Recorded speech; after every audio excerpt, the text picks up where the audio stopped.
Ready అండి. తరచూ అంటాను, అవినీతి ఆంధ్రాలో ఆకాశాన్ని అంటుకుంది, మన దేశంలో అది. అసలు నిజంగా ఆకాశం కంటే ఎత్తేదేదని ఉంటే అంత దూరం వెళ్ళిందని ఈరోజు రుజువులైంది. ఉదయం 5:30 గంటల నుండి ఇప్పుడు 8:30 అయింది. చూడండి, మీడియా మిత్రులందరూ పనిచేస్తున్నారు. ప్రతి పోలింగ్ బూత్కి మీడియా మిత్రులు ఏదో ఒక ఛానల్ వచ్చింది. ఒక్క 5 పోలింగ్ బూతులు తప్ప నేను పర్సనల్గా భీమవరంలో 5కి, నరసాపురంలో 5కి పోలింగ్ బూతులకి వెళ్ళాను. ఒక్క పోలింగ్ బూత్లోనైనా ఈవీఎం మెషిన్లు పనిచేశాయా? మొత్తం ప్రజలందరూ చెప్తున్నారు. అయితే ఎలక్షన్ కమిషన్ 10% ఓట్ బ్యాంక్ పడిపోయిందని ఎలాగన్నారు? First 1 hour 2 hour. ఏంటిది డ్రామాస్? 45 పోలింగ్ బూతుల్లో 50లో అంటే 90% ఈవీఎం మెషిన్లు పనిచేయాలి. నేను చెప్పడం కాదు, ఇది మీడియా చెప్పింది, ప్రజలందరూ చూశారు. వేలు లక్షల మంది ఇబ్బందులు పడ్డారు. తెల్లవారు లేచిపోయి 7 గంటలకు ఓటేద్దామని 5:30 నుంచి లైన్ కట్టారు. సుఖమే ఉంది. అనేక మెషిన్లు 9:30, 10 వరకు పనిచేయలేదు. కొన్ని 2 గంటల వరకు బెతకూడి, అది ఎవరు ఇక్కడ మనం వెళ్ళొచ్చింది సరిపల్లి 2 గంటల వరకు పనిచేయలేదు. 3000 మంది ఓట్లు ఉన్నారు. అంటే ప్రతి మెషిన్ చిన్న 5 మాత్రం 200, 100, 150 మందితో ఉన్నాయి, పనిచేసేది. ఇంతకంటే దారుణం. అంటే సుప్రీంకోర్టు జడ్జిలు చెప్పినప్పుడు మనం విన్నామా? జనవరి 2018లో ఈ మోదీ గవర్నమెంట్ ఆర్ఎస్ఎస్ దేశాన్ని నాశనం చేస్తుంది అని 4 సిట్టింగ్ సుప్రీంకోర్టు జడ్జిలు. దేశ ప్రపంచ చరిత్రలో ఎప్పుడు ఎక్కడ జరగలేదు. పట్టించుకున్నావా? లేదు. మీడియా మీద దాడులు జరిగి ఎన్డీటీవీ లాంటి వాళ్ళు క్లోజ్ చేసినప్పుడు పట్టించుకున్నావా? లేదు. ఎలక్షన్ రిగ్గీలు అవుతాయన్నప్పుడు ఎలక్షన్ కమిషన్ మొత్తం మార్చేశారు. అరోరా వీళ్ళందరినీ ఎవరికి నచ్చిన వాళ్ళు బీజేపీ వేసుకున్నారు. పట్టించుకున్నావా? లేదు. సుప్రీంకోర్టు జడ్జిలు జస్టిస్ని మార్చినప్పుడు, చీఫ్ జస్టిస్ని మార్చినప్పుడు పట్టించుకున్నావా? లేదు.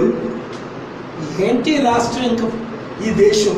నేను ఫైట్ చేస్తాను. నేను ఒకసారి కమిట్ అయిన తర్వాత నా ప్రాణం పోయినంత వరకు, నీతి జరిగినంత వరకు, అవినీతి ఆగినంత వరకు, ప్రజలకు ప్రజాస్వామ్యం వచ్చినంత వరకు నేను పని చేస్తా.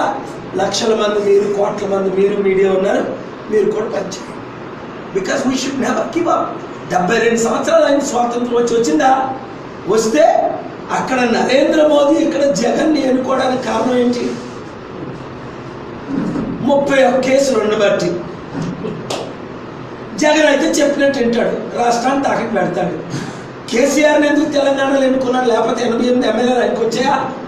60 రాలా? ఈవీఎం ట్యాంపరింగ్ల ద్వారా నైట్ పోదు. నేనేం చెప్పాను ఎలక్షన్ కమిషన్కి నిన్న ఆఫీసర్కి, ద్వివేది గారికి, మీరు 6 గంటలకి పోల్ క్లోజ్ చేయాలి, 5 గంటలకి అవుతుందండి. అవుతుందన్నారు. అయిందా? సరిపల్లిలో 9 అయింది, 10 అయింది, 11, 12 వరకు పోలింగ్ క్లోజ్ అవ్వు. ఇదేంటిది? పగలంతా 7 నుంచి 2 వరకు, 3 వరకు, 4 వరకు మెషిన్లు పనిచేయలేదు. వచ్చిన వాళ్ళందరూ తిరిగి వెళ్ళిపోయారు. మళ్ళీ సాయంత్రం వచ్చారు. 100,000 మంది లైన్లో ఉన్నారు. ఇప్పుడు రాత్రి మీద పోలింగ్లు జరుగుతున్నాయి. మరి ఎలక్షన్ రాత్రి పెట్టుకుంటే మంచిది కదా, పగలెందుకు పెట్టడం? ఏంటి దేశం, ఏంటి రాష్ట్రం, ఏంటి ప్రజలు, ఏంటి అవినీతి? అంటే దోచుకునేవాడైతే లొంగుతాడు. 2 ఫైళ్ళు ఉన్నాయి, మళ్ళీ ఆయన జైల్లో పెట్టి, జైలు ఎందుకు చనిపోయింది? ఎవరు చంపేశారు? 75 రోజులు ఎంత హాస్పిటల్ నుంచి ఎవరైనా చూసారు బయటికి రావడం? ఎందుకు? ఆవిడ బీజేపీ చెప్పినట్టు చేయలేదు. రాజ్యసభలో ఆవిడ ఒప్పుకోలేదు. జిఎస్టీ మీద చంపేశారు. ఎవరు చంపారు మీకు తెలుసు. గౌరీని ఎవరు చంపారు? బెంగళూరులో డే లైట్, నైట్ లైట్. అంటే నోరిపితే చంపేస్తారా? ఎంతమందిని చెప్తారు? జగన్ లాంటి దేశద్రోహులకి, ఆర్ఎస్ఎస్, విశ్వ హిందూ పరిషత్, బజరంగ దళ్ లాంటి పార్టీలు దేశాన్ని వెళ్తాయా? మాకు 60-70% ఓట్ బ్యాంక్ ఉంది, ఫాలోయింగ్ ఉంది. మా నామినేషన్ యాక్సెప్ట్ చేయరు. చంద్రబాబు గారు మా బి ఫార్ములా వేసినాయి, మా బి ఫార్ములా ఏ ఫార్ములతో యాక్సెప్ట్ చేశారు. ఎందుకు మాకు సెక్యూరిటీ ఇవ్వలేదు? అప్పుడు నిన్న రాత్రి చెప్పారు అడిషనల్ చెప్పేసి ద్వివేది గారు మీకు సెక్యూరిటీ పంపిస్తున్నాం మార్నింగ్ అని. ఎస్పీ గారు కూడా పంపారా? ఉన్నాళ్ళు ఇద్దరు ఉంటే ఒకరికి తీసేసారు. అంటే అర్థం ఏంటి? జడిపిస్తే నేను తడిచిపోయి ప్రాణం పోద్దని ఇండియా వదిలేస్తానా? ఈ లైఫ్లో జరగదు. అలా జడిచిన కాను, ప్రాణం పోయినా పర్వాలేదు.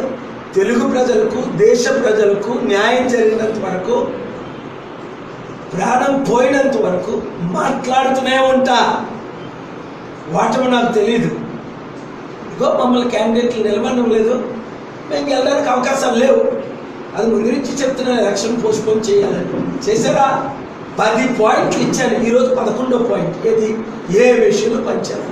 50 పోలింగ్ బూత్లో 5 పోలింగ్ బూత్లు ఫంక్షన్ అయ్యాయి కరెక్ట్గానే. అది half an hour 1 hour problem వస్తుంది. తత్మయాన్ని 2 hours minimum, 5 hours 6 hours maximum. ఇప్పుడు ఓట్లు పడుతున్నాయి. ఎవరికి వేస్తున్నాడు ఇప్పుడు? ఆ స్లిప్లు ఇచ్చేసారు. ఎవరిచ్చారు?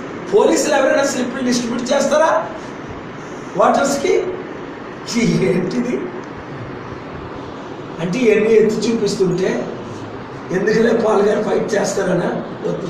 Let us fight together. Let's work together. Let's bring the true democracy that Gandhi died for, that 1 lakh people died for, and many, many more people died for. We're going to fight till the end, until we see the results. God bless you. Thank you very much.